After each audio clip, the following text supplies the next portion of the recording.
এ নিয়ে আরও আলোচনা করতে চট্টগ্রাম থেকে সরাসরি যোগ দিচ্ছেন সহকর্মী কমল দে। তার সঙ্গে রয়েছেন চট্টগ্রাম উন্নয়ন কর্তৃপক্ষের প্রধান প্রকৌশলী হাসান বিন শামস। কমল,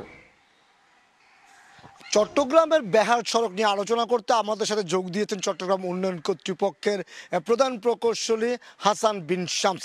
শামস, আপনাকে স্বাগত জানাচ্ছি আজকের আলোচনা। আপনার কাছে জানতে চাইবো এই মুহূর্তে চট্টগ্রাম শহরের প্রধান যে সড়কগুলির অবস্থাটা কি এবং আপনারা কি দেখছেন, সড়কগুলি কি কি অনিয়মগুলি চোখে পড়ছে?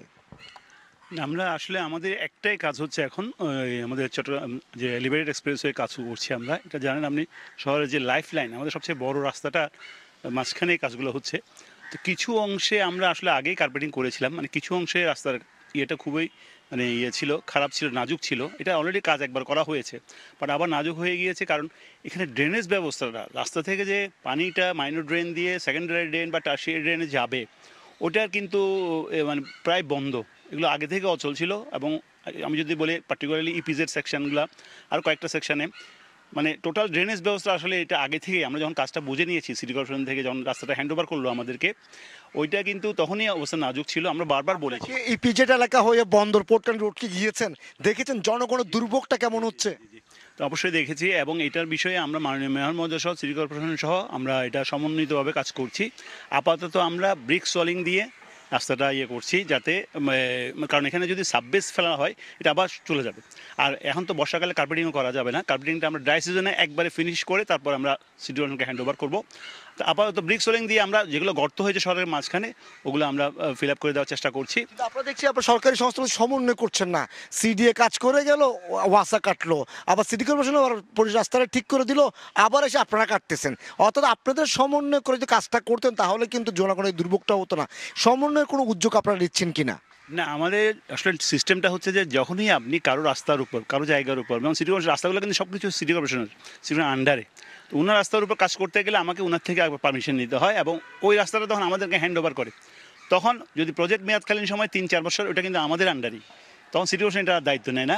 বাট এখানে প্রবলেমটা হয়ে গিয়েছে আসলে ড্রেনেজ ব্যবস্থাটা ওই জায়গায়, ওই পার্টিকুলার জায়গায় যে মাইনর ড্রেনগুলো আছে, ওগুলো কিন্তু পানিগুলো যাওয়ার নিষ্কাশন ছিলই না, আগে থেকেও ছিল না। ওখানে বারবার কিন্তু সিচুয়েশন, যখন সিচুয়েশন আন্ডারে ছিল রাস্তাগুলো, তখনও কিন্তু খারাপ অবস্থা ছিল। আমরাও বুঝে নিছি কিন্তু খারাপ অবস্থায়, তা আমরা মেরামত করে ঠিক করি, আবার সেটা কিন্তু নষ্ট হয়ে যাচ্ছে ডিউ টু পানি না যাওয়ার কারণে। পানিটা ওখানে জমাট হয়ে থাকে। সো এই ব্যাপারে আমরা সিটিজনকে বারবার বলেছি। তারপর এবার মেয়র মহোদয়কে আমরা অ্যাপ্রোচ করেছিলাম, যেহেতু উনি নতুন এসেছেন এবং ওনাকে আগে থেকেই অ্যাপ্রোচ করা আছে। আমরা সমন্বিতভাবে কিন্তু ওইসব এলাকাগুলো ফোকাস করছি, যাতে রাস্তাটাও ঠিক হয় এবং পানি যাওয়ার যে ব্যবস্থাটা, পানি যাওয়া যদি না যায় আবার রাস্তাটা খারাপ হবে। একবার ঠিক করবো, বারবার কিন্তু সরকারি অর্থের অপচয় হচ্ছে এখানে। সো পানি যাওয়ার ব্যবস্থাটা আমরা দুই সংস্থা মিলে আমরা ঠিক করছি, যাতে ড্রেনেজ ব্যবস্থা যাতে দ্রুত হয় এবং পার্মানেন্টলি আমরা যাতে রাস্তাটা সলিউশন করতে পারি। এক্ষেত্রে বলেন যে কবে নাগাদ জনগণ এই দুর্ভোগ থেকে মুক্তি? কারণ আমরা হালি শহর, বন্দর পতেঙ্গা এলাকা থেকে লোকজন ফোন দিচ্ছে, তারা যন্ত্রণায় গাড়িগুলো চলতে পারছে না, লোকজন হাঁটতে পারছে না। কবে নাগাদ এই সংকটের সমাধানটা হবে? আমরা আশা করছি সামনে যে ড্রাই সিজনটা আসতেছে অক্টোবর-নভেম্বর থেকে, আমরা কিন্তু কার্পেটিং কাজ ওখানে শুরু করে দেবো। আপাতত যেটা করছি এটা কিন্তু টেম্পোরারি ব্যবস্থা, আমরা ব্রিক সলিং দিয়ে গাড়িগুলো যাওয়ার ব্যবস্থা করছি, যাতে এটা গর্তের মধ্যে না পড়ে, এবং অক্টোবর-নভেম্বর থেকে আমাদের কার্পেটিং কাজটা শুরু হয়ে যাবে পার্মানেন্টলি। আপনাদের ফ্লাইওভার কাজ এখনো শেষ হয়, এখনো র্যাম্পের কাজ চলছে। যতক্ষণ র্যাম্পের কাজ শেষ হবে না ততক্ষণ কিন্তু রাস্তার এগুলো কাটাছেড়া চলবে না, আমাদের টার্গেটটা হচ্ছে, প্ল্যানিংটা হচ্ছে, যেখানে যে র্যাম্পের কাজ শেষ হবে সেখানে কিন্তু আমরা নিচে রাস্তাটা ঠিক করে দিব। ওইভাবে আমরা আগাচ্ছি, ওই প্ল্যান নিয়ে আগাচ্ছি। কিন্তু কাজটা হবে আমরা ড্রাই সিজনেও করবো কার্পেটিংয়ের কাজটা। আপাতত যেখানে গর্তগুলো আছে ওগুলো ব্রিক সোলিং দিয়ে আমরা সলিউশনটা চেষ্টা করছি। সাথে সাথে আমরা কিন্তু সিটি কর্পোরেশনকে অ্যাপ্রোচ করছি যে ওই সমস্ত জায়গাগুলো যেগুলো আসলে বারবার নষ্ট হচ্ছে রাস্তা, ওখানে কিন্তু ড্রেনেজ ব্যবস্থাটা ঠিক করতে হবে। তো সিটি কর্পোরেশন সহ আমরা দুই সংস্থা মিলে কিন্তু সমন্বিতভাবে আমরা কাজ করছি। ওখানে ড্রেনেজ ব্যবস্থা ঠিক করতে হবে, এবং সাথে সাথে রাস্তাটাও আমরা কিন্তু ড্রাই সিজনে কার্পেটিং করে দিব। ওয়াসাকে কেন কিছু বলছেন? ওয়াসাও তো বেশ কিছু জায়গায় তারা কাজ চলছে, তারা রাস্তায় ঘেরাও করে রাখছে, যানবাহন চলতে পারছে না। তো ওয়াসাকে আপনার সাথে যুক্ত করছেন কিনা? না, এটা ওয়াসাটা হচ্ছে আসলে, ওয়াসা তো ওই কাজটা আমাদের সাথে না, ওইটা সিটি কর্পোরেশনের সাথে। আসলে সব কিছুতে কিন্তু সিটি কর্পোরেশন আছে, কারণ সব রাস্তাগুলো সিটি কর্পোরেশন আলটিমেটলি।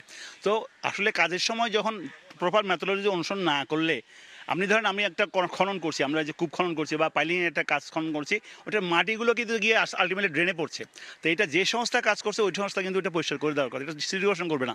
আমরা মানে এই নগরবাসী কখন দেখবে যে চট্টগ্রাম উন্নয়ন কর্তৃপক্ষ, চট্টগ্রাম সিটি কর্পোরেশন এবং চট্টগ্রাম ওয়াসা এর তিনটি গুরুত্বপূর্ণ সংস্থার সমন্বয়ের মধ্যে কোন কাজ করবে, নগরবাসী আসলে এটা কখন দৃশ্যমান দেখবে বা কখন দেখবে এটা? এটা আমার একটা পার্সোনাল মতামত, যেহেতু আমি দীর্ঘদিন ধরে কাজ করছি, যখনই কাজটা শুরু হবে সেটা সিটি কর্পোরেশন হোক, সিডিএ হোক বা হোক, তিনটা সংস্থা মিলে একটা কমিটির মাধ্যমে জয়েন্টলি যখন যে কাজ চলাকালীন সময়টাতে বারবার এটা কিন্তু একটা টিম করে দেওয়া হচ্ছে, এটা একটা টিম ওয়ার্ক আসলে। তো এটা যদি সঠিকভাবে তদারকি হয় তাহলে মনে হচ্ছে যে এই মাঝখানে যে অসুবিধাগুলো প্রজেক্ট চলাকালীন সময় যে অসুবিধাটা ওইটা কিন্তু আর দৃশ্যমান হবে না। এক্ষেত্রে আপনারা কোনো ব্যবস্থা নিচ্ছেন কিনা? আমরা সিটি কর্পোরেশনের সাথে মনিটরিং ভাবে মানে যৌথভাবে আমরা কিন্তু আমাদের কাজ চলাকালীন সময়ে এটা ব্যবস্থা নিচ্ছি যে দুজনে একটা কমিটি করে দিচ্ছি যে যে ইঞ্জিনিয়ার যারা যুক্ত আছে সিটি কর্পোরেশন বা সিডিএর, তাদের মধ্যে একটা কমিটির মাধ্যমে এই কাজটা যেন আমরা দ্রুত শেষ করতে পারি সেই ব্যবস্থাটা আমরা করছি।